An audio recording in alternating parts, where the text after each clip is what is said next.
ह्याच प्रकारच्या दर्जेदार व्हिडिओसाठी आत्ताच आमचे YouTube चॅनल सबस्क्राइब करा व नोटिफिकेशन्स मिळवण्यासाठी बेल आयकॉन प्रेस करा। विद्यार्थी मित्रांनो नमस्कार। द इन्फिनिटी अकॅडमीच्या YouTube चॅनल मध्ये मी माधव जगताप तुम्हा सर्वांचं स्वागत करतो। मित्रांनो, या व्हिडिओ सिरीजच्या माध्यमातून आपण जी काही आपल्या अभ्यास साहित्यातील सर्वात महत्त्वाचा घटक असणारी जी पुस्तकं आहेत, जी रेफरन्स मटेरियल म्हणून आपण वाचतो, अशा काही पुस्तकांच्या बाबतीमध्ये पुस्तक परिचय या नावानं आपण एक सिरीज चालवणार आहोत, ज्यामध्ये त्या पुस्तकाच्या बाबतीमधल्या मी माझ्या प्रतिक्रिया तुमच्या समोर मांडणार आहे आणि त्या प्रतिक्रियांचा नक्की उपयोग, ते पुस्तक कसं आहे, त्या पुस्तकामध्ये जो डाटा दिलाय, जो कंटेंट दिलाय, जी माहिती दिली आहे ती आपल्याला परीक्षेच्या अनुषंगाने किती महत्त्वाची आहे याबाबत आपण सविस्तर अशी चर्चा करणार आहोत। मित्रांनो, आपल्या सर्वांना माहिती आहे की पुस्तकं आणि माणसं हे लगेच कळत नाहीत, ते आपल्याला वाचावी लागतात। त्यामुळे ही पुस्तकं वाचण्याआधीच ती कशी आहेत याचा एक परिचय मी तुम्हाला या सिरीजच्या माध्यमातून करून देणार आहे। सर्वांना परत एकदा द इन्फिनिटी अकॅडमीचे 2 लाख सबस्क्रायबर पूर्ण झाले। हे सर्व काही शक्य झालं ते तुम्ही दाखवलेला प्रेम आणि विश्वास त्यामुळे पुनश्च तुम्हा सर्वांचं एक जाहीर आभार मी या ठिकाणी मानतो आणि या व्हिडिओला सुरुवात करूयात। ओके विद्यार्थी मित्रांनो, आज ज्या पुस्तकाचा आपण परिचय घेणार आहोत ते पुस्तक आपलंच आहे। द इन्फिनिटी अकॅडमीचं गट ब या पूर्व परीक्षा विश्लेषण या नावानं जे पुस्तक प्रकाशित झालेलं आहे, म्हणजे आपण या पुस्तकाबाबत बरीच माहिती आधीच्या सर्व व्हिडिओज मध्ये दिली की साधारणतः 2011 ते 2022 या काळामध्ये गट ब च्या ज्या काही प्रिलिम्स एमपीएससी मार्फत घेण्यात आल्या त्या प्रिलिमचे जवळजवळ सर्व पेपर आपण या पुस्तकामध्ये स्पष्टीकरणासह दिलेले आहेत।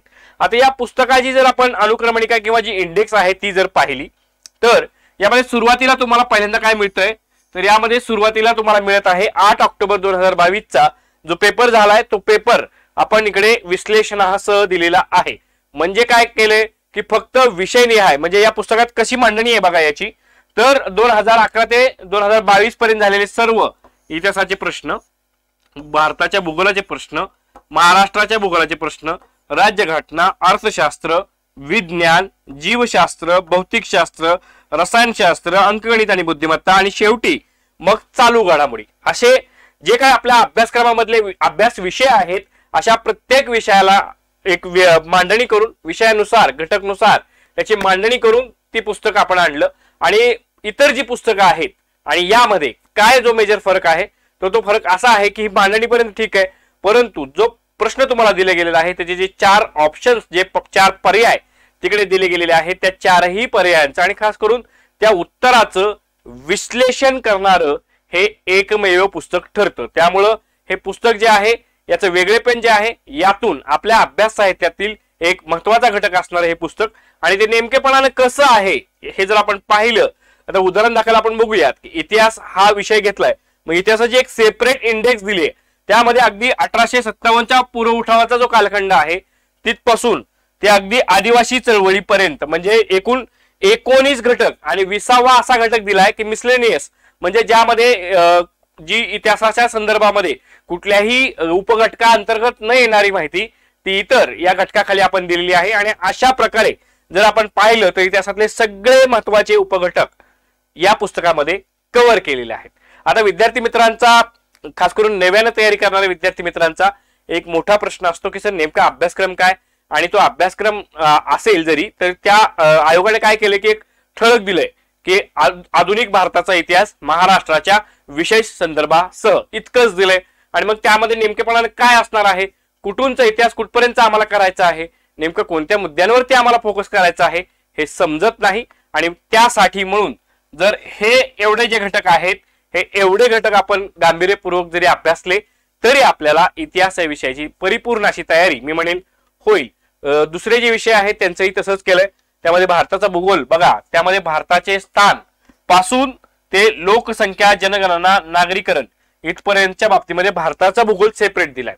ओके, यामध्ये भारताची प्राकृतिक रचना, पर्वत शिखरे, नदी प्रणाली, हवामान, सागर, वने, उद्योगधंदे, ग्रामीण विकास, भूरूपे, लोकसंख्या असा एक सविस्तर असा भूगोल, भारताचा भूगोल यामध्ये देण्यात आलेला आहे।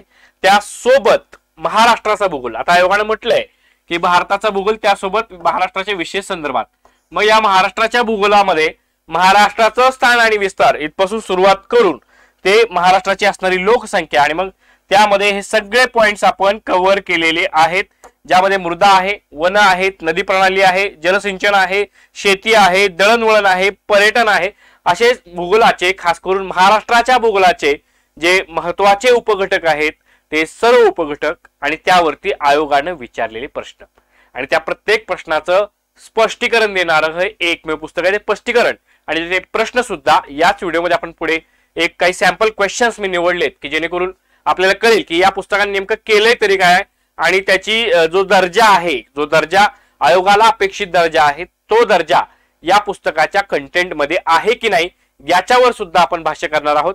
विद्यार्थी मित्रांनो, आता पुढचा विषय राज्यघटना आणि मग राज्यघटनेच्या अनुषंगानं त्याचे 8 उपघटक इकडे देण्यात आलेले आहेत. घटना निर्मितीची प्रक्रियेपासून ते घटना दुरुस्ती आणि महत्वाच्या घटना दुरुस्त्या इथपर्यंत नागरिकत्व, मूलभूत हक्क, मार्गदर्शक तत्व, मूलभूत कर्तव्ये हे सगळे महत्वाचे टॉपिक्स यामध्ये कव्हर केलेले आहेत आणि त्याच्यावर आलेले प्रश्न जे आहेत खास करून त्या टॉपिक खाली ते टाकलेत आणि ते विभाजित केल्यामुळं आपल्याला समजा माझ्या अभ्यासामध्ये माझी मूलभूत जी कर्तव्य आहेत हा माझा विकर सेक्शन आहे किंवा घटना दुरुस्त्या माझ्या लक्षात राहत नाहीत, हा माझा विकर सेक्शन आहे, तर तुम्ही फक्त त्याचीच रिव्हिजन समजा मला नागरिकत्वाची रिव्हिजन एकदा केली तरी सफिशियंट आहे, परंतु हा माझा विकर सेक्शन आहे म्हणून याची मला 2दा रिव्हिजन करावी लागेल. तर मग तो वेगळा विषय किंवा जो आपल्या अभ्यासातील जो चांगला आणि जो खराब मुद्दा असतो अशा बाबतीने हे उपघटक जर केले गेलेले असतील तर त्याचा नक्की आपल्याला फायदा होतो. ओके. त्यानंतर संसदीय कार्यपद्धती यावरती जास्त प्रश्न आयोगाकडून विचारले जातात. मग त्यामध्ये राष्ट्रपती, उपराष्ट्रपती, ओके, पंतप्रधान व मंत्रिमंडळ, लोकसभा, राज्यसभा असे सर्व जे महत्वाचे मुद्दे आहेत ते सर्व महत्वाचे मुद्दे या संसदीय कार्यपद्धती या टॉपिक खाली आपण कव्हर केलेले आहेत. त्यासोबत आता न्याय व्यवस्था हा एक आपल्या राज्य प्रशासनातला एक महत्वाचा भाग. मग त्यातील राज्यपाल, मुख्यमंत्र्यांचं मंत्रिमंडळ, राज्य विधिमंडळाअंतर्गत हे उपघटक करून मग त्या अंतर्गत हे सगळे महत्वाचे उपघटक कव्हर केलेले आहेत. मग यावरती कोणतेही प्रश्न हे आयोगाने विचारले हे सुद्धा आपल्याला या पुस्तकाच्या माध्यमातून पाहता येईल. पंचायत राज हा सुद्धा आपल्या अभ्यासक्रमातला आणि आपल्या ज्या काही आपला 30 एप्रिलचा जो पेपर होणार आहे त्यातला एक महत्वाचा घटक आहे आणि मग या पंचायत राजवरती जे महत्वाचे 7 उपघटक आहेत ते 7ही उपघटक यामध्ये कव्हर केलेले आहेत. जिल्हा परिषद असेल, नगरपंचायत असेल, ग्रामपंचायत असेल असे सर्व उपघटक या पुस्तकामध्ये प्रश्नानुसार कव्हर केलेले आहेत. आपल्या आवडीचा विषय अर्थशास्त्र. अर्थशास्त्राचे एकूण 20 उपघटक केले गेलेले आहेत आणि या 20 उपघटकांवरती आयोगामार्फत सातत्यानं प्रश्न विचारण्यात आलेले आहेत. आणि मग हे उपघटक जरी आपण पाहिले तरी आपल्याला लक्षात येतं की यार आपल्याला हे थोडंसं बघायला पाहिजे, ही आकडेवारी आपल्याकडे असली पाहिजे. त्यामध्ये लोकसंख्या, भारताची लोकसंख्या, बँकिंग मधल्या काही गोष्टी, भारतीय रिझर्व्ह बँक, पैसा, चलन व्यवस्था, आंतरराष्ट्रीय व्यापार, ओके, असे जे काही महत्वाचे घटक आहेत त्यामध्ये भारतीय अर्थव्यवस्थेच्या वैशिष्ट्यापासून ते अगदी गॅट आणि WTO म्हणजे आंतरराष्ट्रीय अर्थव्यवस्थेपर्यंतचे हे महत्वाचे मुद्दे या पुस्तकामध्ये अर्थशास्त्र या टॉपिक खाली कव्हर केले गेले आहेत. पुढे आपण जर पाहिलं तर सायन्सचा जो पार्ट आहे, विज्ञानाचा जो पार्ट आहे, सामान्य विज्ञान याला आपण म्हणू, हे फक्त सामान्य विज्ञान म्हणून ओळखलं जातं. आणि मग या सामान्य विज्ञानामध्ये जीवशास्त्र, बायोलॉजी यावरती जास्त प्रश्न विचारले जात आहेत. बायोलॉजीचे एकूण 12 उपघटक यामध्ये कव्हर केले गेलेले आहेत. भौतिकशास्त्र, मग फिजिक्स मधले त्यामध्ये गती, बल हे सगळे जे काही महत्वाचे टॉपिक्स आहेत आणि वारंवार परीक्षेमध्ये यावरती प्रश्न विचारले गेलेले आहेत. हे PYQ जरी आपण केले ना तरी आपल्या अभ्यासाला एक वेगळी दिशा मिळते आणि बऱ्याचदा असं होतं कंबाईन सारख्या परीक्षेमध्ये तर खास करून होतं की PYQ वरतीच आधारित पुढच्या परीक्षांमध्ये प्रश्न विचारले गेलेले आहेत. त्यामुळं हे जे PYQ आहेत याचं महत्व एक वेगळं महत्व आहे आणि खूप महत्वाचं आहे हे PYQ करणं आपल्यासाठी. आणि फक्त करणंच नाही तर ते समजावून घेणं आणि ते समजावून घेण्यासाठी दिलेलं स्पष्टीकरण हे या पुस्तकाचं वेगळं वैशिष्ट्य ठरतं. ओके. रसायनशास्त्राच्या बाबतीमध्ये जे महत्वाचे उपघटक आहेत त्यामध्ये द्रव अवस्था आहे, अणुसंरचना आहे, खनिज आहेत, आम्ल आहेत, मिश्रण आहेत, तर या बाबतीतली सगळी माहिती यामध्ये दिली गेली आहे. आणि सायन्सच्या बाबतीमध्ये बऱ्याच विद्यार्थ्यांचा एक प्रश्न असतो की जे विज्ञान किंवा सायन्स बॅकग्राऊंडचे विद्यार्थी आहेत त्यांना मराठीतले शब्द कळत नाहीत.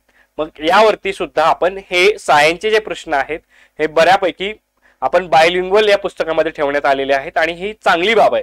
ज्यांना एकदम मराठीतले सायन्सचे वर्ड्स कळत नाहीत त्यांच्यासाठी ही महत्वाची बाब या पुस्तकात ठरते.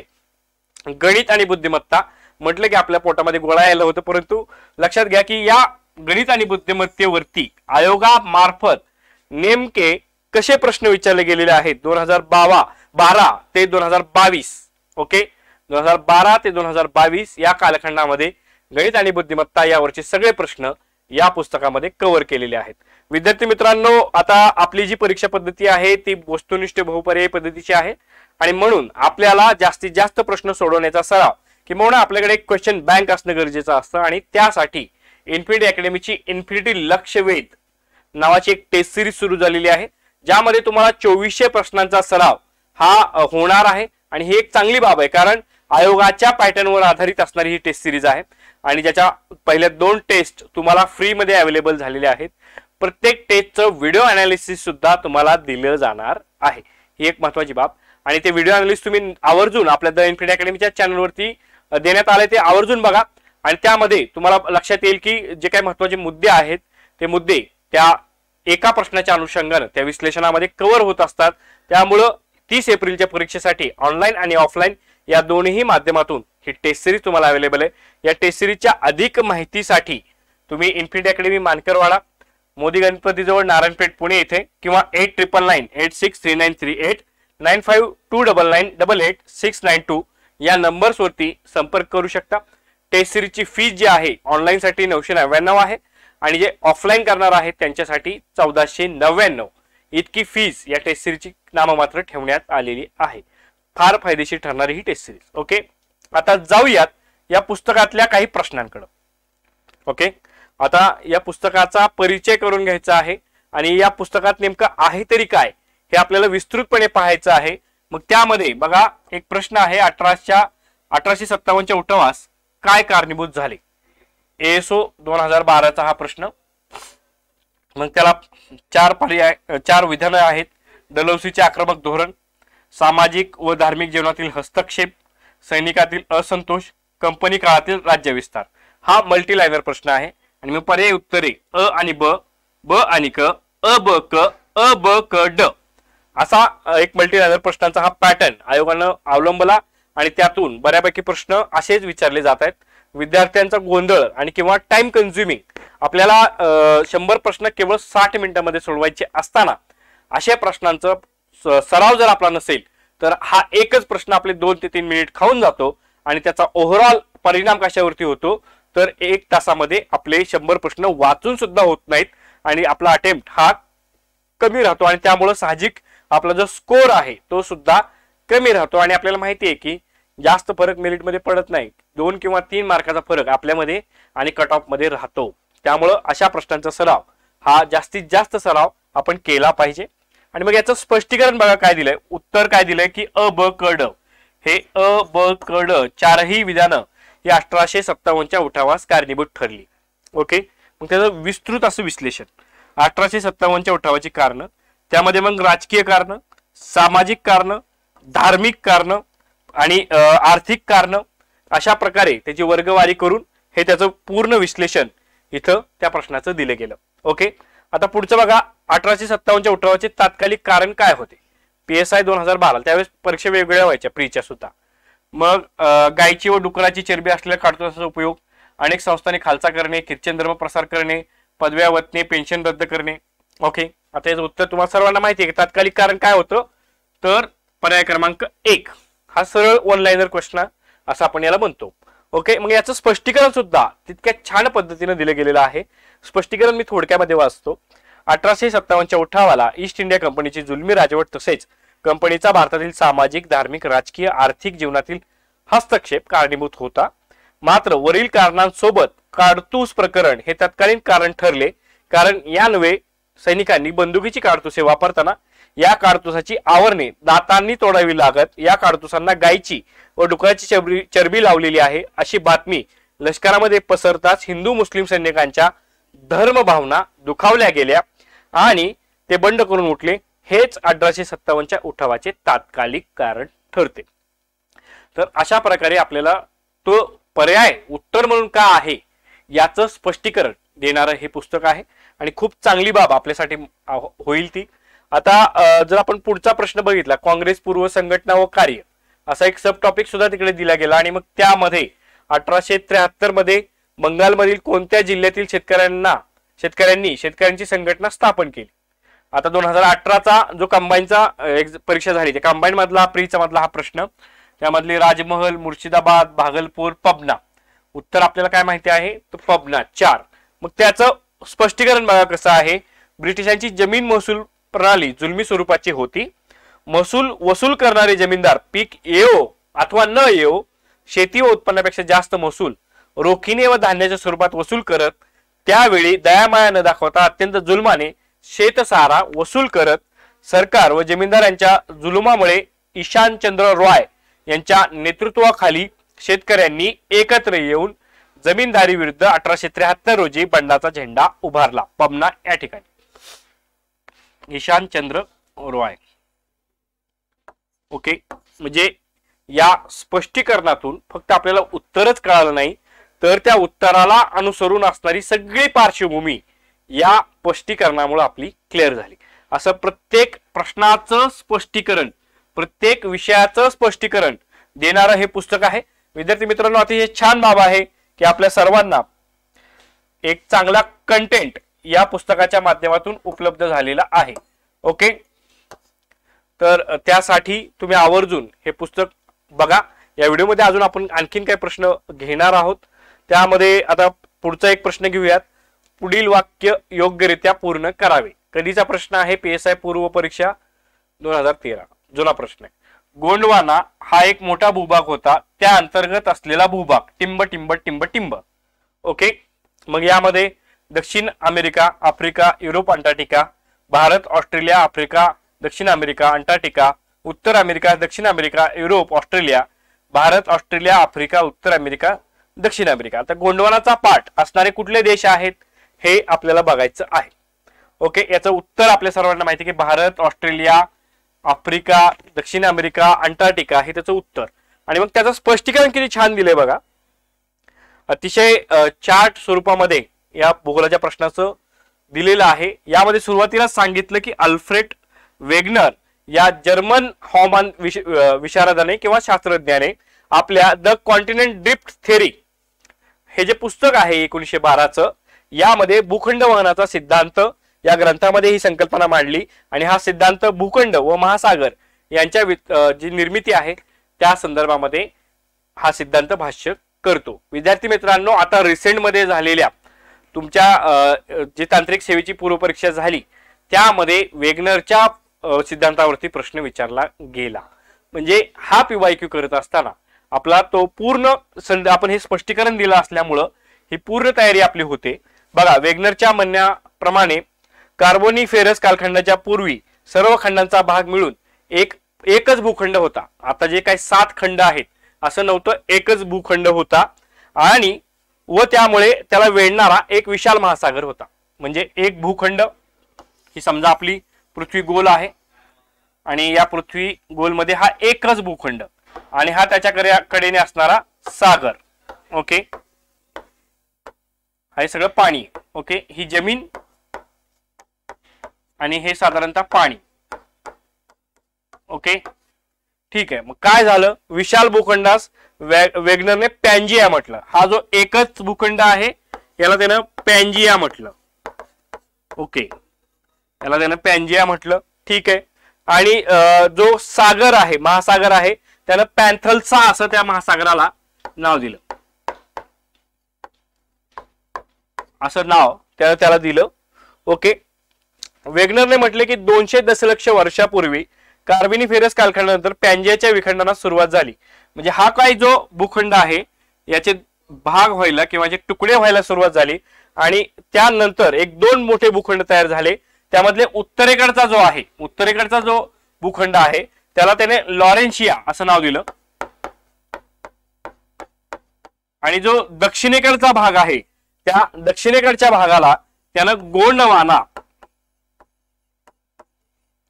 असं नाव दिलं. ओके, आणि मग त्यामध्ये दक्षिण अमेरिका, आफ्रिका, अंटार्क्टिका, ऑस्ट्रेलिया, भारतीय उपद्वीपकल्प यांचा सहभाग या गोंडवानामध्ये होतो. तर या चार्टच्या स्वरूपामध्ये ही माहिती आणि हा प्रश्न आणि हे त्याचं स्पष्टीकरण दिलं गेलेलं आहे. म्हणजे तुमच्या लक्षामध्ये आलं असेल की किती चांगल्या पद्धतीनं प्रत्येक प्रश्नाचं स्पष्टीकरण या पुस्तकामध्ये देण्यात आलेलं आहे. विद्यार्थी मित्रांनो, आणि हीच माहिती हा प्रश्न कधीचा होता? हा प्रश्न होता 2013 सालचा. 2013 सालच्या परीक्षेमध्ये विचारण्यात आलेला हा प्रश्न परत विचारण्यात आला 2022च्या परीक्षेमध्ये. ओके, वेगनरच्या भूखंड वहनाच्या सिद्धांतावरती आधारित प्रश्न कालच्या एमएसच्या परीक्षेमध्ये एमपीएससी मार्फतच विचारण्यात आलेला आहे. ओके, आणि मग त्यामध्ये गोंडवानावरती तो प्रश्न होता. तर अशा प्रकारे आपली जी तयारी आहे, पीवायक्यूचं इम्पॉर्टन्स कशामुळे असतं? कारण एक ठराविक एरिया आयोगाचा प्रश्न विचारण्याचा ठरलेला आहे. त्याच एरियावरती वारंवार ते प्रश्न विचारत असतात. वेगनरच्या या सिद्धांतावरती आयोगानं वारंवार प्रश्न विचारलेले आहेत. मग ही सगळी विस्तृत माहिती या सिद्धांताच्या बाबतीमधली जर या एकाच स्पष्टीकरणामध्ये आपल्याला मिळत असेल तर यापेक्षा चांगली गोष्ट असू शकत नाही. ओके, त्यामुळे हे जे पुस्तक आहे हे खूप चांगल्या पद्धतीने आपल्याला मदतगार ठरतात. पुढचा एक प्रश्न बघा होता, साधा प्रश्न आहे. खालीलपैकी कोणता किनारा भारताच्या पूर्व किनाऱ्याचा भाग आहे? सोपा प्रश्न. कोकण किनारा, मलबार किनारा, कोरोमंडल किनारा, दक्षिण किनारा. ओके, आता यातला काय उत्तर देणार तुम्ही?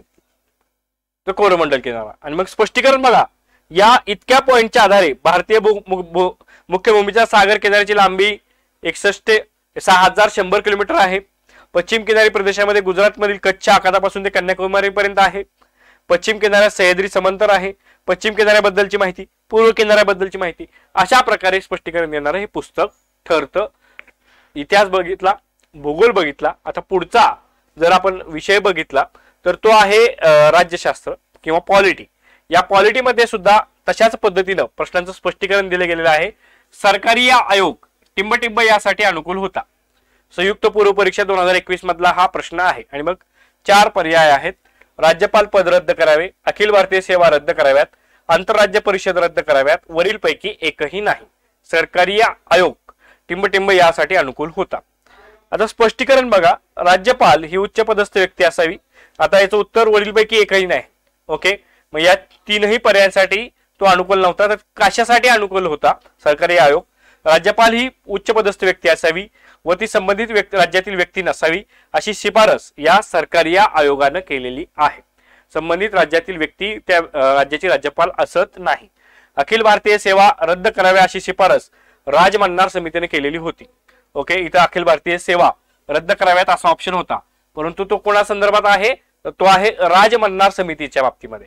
पुढे बघा, सरकारी आयोगाने कलम 263 नुसार आंतरराज्य परिषदेची स्थापना करावी ज्यामध्ये केवळ पंतप्रधान आणि सर्व राज्यांचे मुख्यमंत्री असतील अशी शिफारस केली होती. म्हणजे रद्द कराव्यात अशी नाही तर स्थापना करावी अशी शिफारस सरकारी आयोगाने केलेली होती. तर अशा प्रकारचं स्पष्टीकरण, इतकं छान असं स्पष्टीकरण या गट ब च्या द इन्फिनिटी अकॅडमीच्या पुस्तकामध्ये देण्यात आलेलं आहे. ओके, या पुस्तकाबाबत प्रतिक्रिया जाणून घेत असताना आपल्याला कळेल की खरंच मी जे बोलत आलो की हे पुस्तक खरंच आपल्या परीक्षेच्या दृष्टिकोनातून चांगलं आहे, परंतु त्यातला कंटेंट आज मला तुम्हाला दाखवायचा होता आणि त्या उद्देशानं हा व्हिडिओ मी घेऊन आलेलो आहे.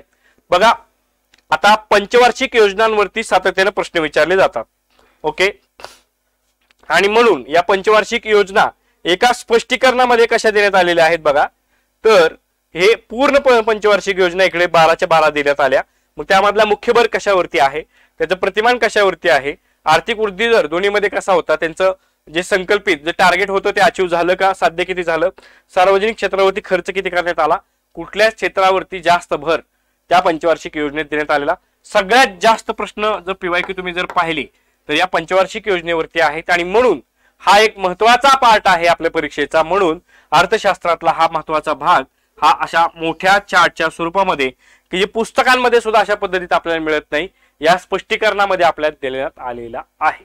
हे या पुस्तकाचं एक वैशिष्ट्य आणि एक महत्वाचं घटक मी म्हणेल किंवा हे पुस्तक का घ्यायचं आणि का अभ्यासायचं, तर त्याला ही कारणं आहेत असं मला वाटतं.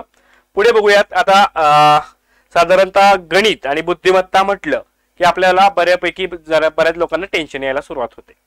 ओके, कारण काय असतं, प्रश्न सोपे असतात परंतु ती सोडवण्याची मेथड किंवा ते पद्धती जी आहे ते आपल्याला अवगत नसते किंवा त्याबाबत आपण अनभिज्ञ असतो आणि तो न्यूनगंड घेऊन आपण चालत असतो आणि तो प्रश्न सोपा असून सुद्धा केवळ ते सूत्र माहित नसल्यामुळं तो प्रश्न आपल्याला स्किप करावा लागतो की ज्याचं उत्तर अगदी 2 मिनिटाच्या आत किंवा एखाद्या मिनिटाच्या आत निघू शकतं असे गणिताचे प्रश्न असतात। आता बघा इकडे एक प्रश्न इकडे दिला गेलाय की साधारणतः जर 28 मीटर व्यासाचे वर्तुळाकार मैदान असेल आणि त्याभोवती 7 मीटर रुंद रस्ता असेल तर त्या रस्त्याचे क्षेत्रफळ काढा। भूमितीशी संबंधित असणारा प्रश्न। मग पूर्ण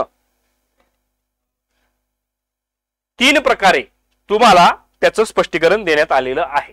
ओके, तुम्ही या सूत्राच्या माध्यमातून सुद्धा काढू शकता, अशी डायग्राम करून किंवा डायग्रामच्या माध्यमातून आकडे मांडून सुद्धा तुम्ही त्याचं उत्तर काढू शकता।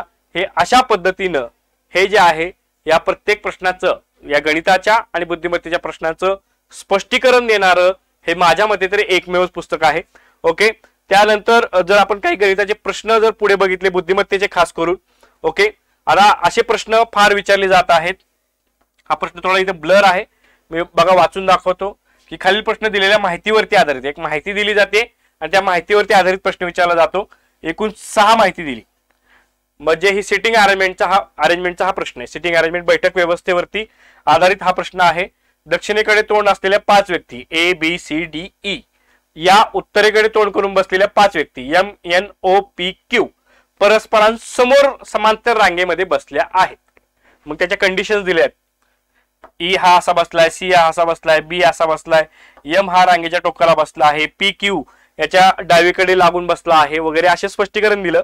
आणि मग विचारलं गेलं की B आणि यांच्या जागेवर गेला, EQ याच्या जागेवर गेला, Q हा B च्या जागेवर गेला, O च्या समोरील व्यक्तीची डावीकडून दुसरी व्यक्ती कोणती आहे। आता असे प्रश्न काय असतात, एक तर आपल्याकडे केवळ 60 मिनिटं 100 आपले प्रश्न, मग असा प्रश्न आपल्याला अटेम्प्ट करायचा आहे की नाही किंवा करायचा जर असेल तर याचं उत्तर कमी वेळेमध्ये कसं काढता येईल त्याचं असणारं हे स्पष्टीकरण हे पूर्ण आकृतीच्या अनुषंगानं देण्यात आलेलं आहे। ओके, आणि अशा प्रकारे स्पष्टीकरण देणारं हे बुद्धिमत्तेच्या सुद्धा प्रश्नांचं स्पष्टीकरण देणारं एक महत्वाचं पुस्तक असं ठरतं। त्यासोबत आता सायन्सचे जे प्रश्न आहेत या सायन्सच्या प्रश्नांमध्ये सुद्धा बघा तुम्हाला अगदी चार्टच्या माध्यमातून वनस्पतींचे वर्गीकरण, मग ते क्रिप्टोगॅम्स, फॅरनोगॅम्स यामध्ये कुणी कुणी केलं, मग त्यांचं वैशिष्ट्य काय आहे, अनावृत्ती बीजी आवृत्ती बीजी काय आहेत, शरीराची रचना कशी आहे, ब्रायोफायटाची कशी आहे, टेरिडोफायटाची कशी आहे, हे पूर्ण चार्ट आणि फ्लो चार्टच्या माध्यमातून स्पष्टीकरण देणारं हे एकमेव पुस्तक आपल्याला बघायला मिळतं। हे बघा इथं या एक मांडणी करून एक टेबल फॉर्मॅट मध्ये सुद्धा या पुस्तकामध्ये या सर्व घटकांची माहिती स्पष्टीकरणामध्ये देण्याचं काम या पुस्तकाने आपल्याला केलेलं आहे। आणि फक्त उत्तर न देता ते उत्तर का आहे ते सोप्या भाषेमध्ये समजून देण्याचं सुद्धा काम या पुस्तकानं केलेलं आहे। ओके, तर अशा प्रकारे गणित असेल, बुद्धिमत्ता असेल, हे सर्व प्रश्न हे स्पष्टीकरण बघा कशा पद्धतीने दिले गेलं आहे। ओके, हा जो प्रश्न असेल हा 2015चा प्रश्न होता। आता थोडंसं दिसायला बघायला गेलो आपण, बघितल्या क्षणीच आपल्याला काटा फुटेल असा हा प्रश्न आहे। ओके, काहीतरी एक डायग्राम आहे, गोल आहेत, रस्ते आहेत आणि मग विचारण्यात आले की किती मार्ग अवेलेबल आहेत, मार्ग अवेलेबल तिथं किती आहेत, किती रस्ते आहेत, अशा प्रश्न टाइम कन्झ्युमिंग प्रश्न असतात। मग अशा वेळेस आपल्याला काय करायचं, पटकन जर सुटत असेल तर आपल्याला अटेम्प्ट करायचा आहे किंवा जर आपला 5 मिनिट तो प्रश्न खात असेल तर तो प्रश्न आपल्याला स्किप करायचा आहे। कंबाईनच्या पूर्व परीक्षेमध्ये यशाचं सूत्र हे असतं की ज्या विद्यार्थ्याला कोणता प्रश्न स्किप करायचा आहे हे कळतं तोच विद्यार्थी प्री मध्ये क्वालिफाय होतो। अशा प्रकारचे जे प्रश्न आहेत मग त्यांचा सुद्धा परिचय जर परीक्षेच्या आधीच आपल्याला जर झाला तर नक्कीच यामध्ये या प्रोसेसमध्ये आपल्याला त्याची मदत होणार आहे विद्यार्थी मित्रांनो। त्यामुळे हे जे पुस्तक आहे हे फक्त साधारणतः प्रश्न आणि उत्तर यापुरतं मर्यादित न राहता आपली आकलन क्षमता, आपल्या अभ्यासाची पातळी हे सुद्धा आपल्याला एक पूर्व चाचणी आपण त्याला म्हणू करण्याचं एक महत्त्वाचं साधन ठरतं। आणि मग आपली ज्या अभ्यासाची जी दिशा आहे ती दिशा भक्कम करण्यामध्ये या पुस्तकाची मदत आपल्याला नक्की होते। आता साधारणतः चालू घडामोडीला कशा प्रकारचे प्रश्न विचारले जातात, मग त्यावरती व्यक्तींवरती आधारित प्रश्न कसे आहेत बघा। 2012चे प्रश्न सुद्धा आपण पाहिले तर तो ढाचा तोच असतो, व्यक्तींवरती आधारित, पुरस्कारांवरती आधारित, खेळावरती आधारित। ओके, अशा प्रकारचे कॉन्टेक्स्ट यामध्ये आपल्याला देण्यात आलेला असतो, डाटावरती आधारित, एखाद्या योजनेवरती आधारित अशा प्रकारचे हे प्रश्न चालू घडामोडी या टॉपिक खाली विचारले जातात. मग चालू घडामोडीमध्ये किंवा वर्तमानपत्रामध्ये नेमकं वाचायचं तरी काय याचा अंदाज या पुस्तकाच्या चालू घडामोडी प्रश्नावरून आपल्याला घ्यायचा आहे. ते प्रश्न आता डिबार झालेत, मला मान्य आहे, या प्रश्नांचा उपयोग आताच्या परीक्षेसाठी नाहीये 30 एप्रिलच्या. परंतु आपल्याला लक्षात काय घ्यायचं आहे की बघा इथं कशावरती प्रश्न विचारण्यात आला, सेवा करावरती. ओके, 2012 पासून सेवा कर किती लागू करण्यात आला असं विचारण्यात आलं. म्हणजे आपलं आत्ता बजेट रिसेंटली जाहीर झालं, मग बजेटमध्ये सेवा करावरती आत्ताचा रेट काय आहे हे आपण पाहिलं पाहिजे. ओके, त्यानंतर सप्टेंबर 2011 मध्ये बुद्धिबळ वर्ल्ड कप स्पर्धा म्हणजे स्पोर्ट वरती प्रश्न विचारलेला आहे, त्यात बुद्धिबळावरती विचारलेला आहे. मग आता कुठल्या ज्या महत्वाच्या जागतिक स्पर्धा आहेत खेळातल्या त्या झाल्या, त्याचे विजेते कोण आहेत, त्याचे उपविजेते कोण आहेत याची सुद्धा माहिती आपल्याला करून घ्यावी लागणार आहे. त्यानंतर मुअम्मर गद्दाफी वरती प्रश्न विचारण्यात आलेला होता, म्हणजे आता आंतरराष्ट्रीय पातळीवरती कुठली युद्ध सुरू आहेत, त्यातले कोणते नेते सहभागी आहेत यावरती आपल्याला चालू घडामोडीवरती फोकस द्यायचा असतो. त्यानंतर अण्णा हजारे त्यावेळी चर्चेमध्ये होते, मग त्यावरती लोकपालवरती प्रश्न विचारण्यात आला. अर्जुन पुरस्कारावरती प्रश्न विचारण्यात आलेला आहे. म्हणजे आपल्याला लक्षात ठेवायचं आहे की अर्जुन पुरस्कार, पद्म पुरस्कार, पद्मविभूषण पुरस्कार हे पुरस्कार जे शासनामार्फत, केंद्र शासनामार्फत जाहीर केले जातात, या पुरस्कारांवरती सुद्धा हमखास एक प्रश्न असणारच आहे. म्हणून अशा प्रकारचे हे चालू घडामोडीचा एक आवाका येण्यासाठी म्हणून पूर्वी चालू घडामोडीमध्ये नेमकं काय विचारलं आहे हे प्रश्न सुद्धा या पुस्तकात देण्यात आलेले आहेत. चालू घडामोडीच्या चांगल्या तयारीसाठी आता द इन्फिनिटी अकॅडमीच्याच आपल्या चॅनलवरती रोज सकाळी 8 वाजता चालू घडामोडी डेली न्यूजपेपर अनालिसिस होत असतं, ते तुम्ही आवर्जून करा. मंथली अनालिसिस सुद्धा आपण घेतलेला आहे, ते मंथली अनालिसिस सुद्धा तुम्ही आवर्जून बघा.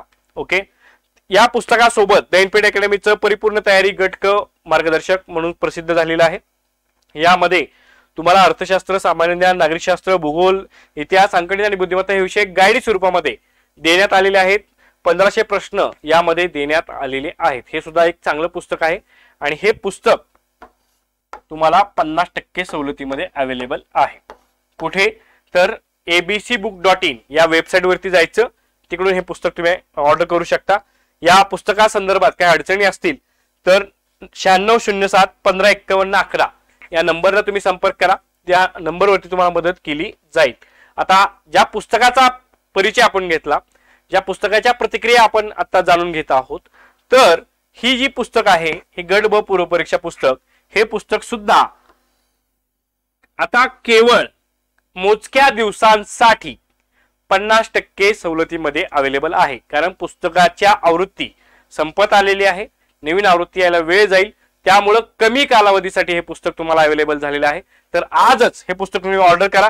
त्यासाठी तुम्ही abcbook.in या वेबसाईट वरती जावा, त्या वेबसाईट वरती हे पुस्तक तुम्ही 50% सवलतीत ऑर्डर करू शकता.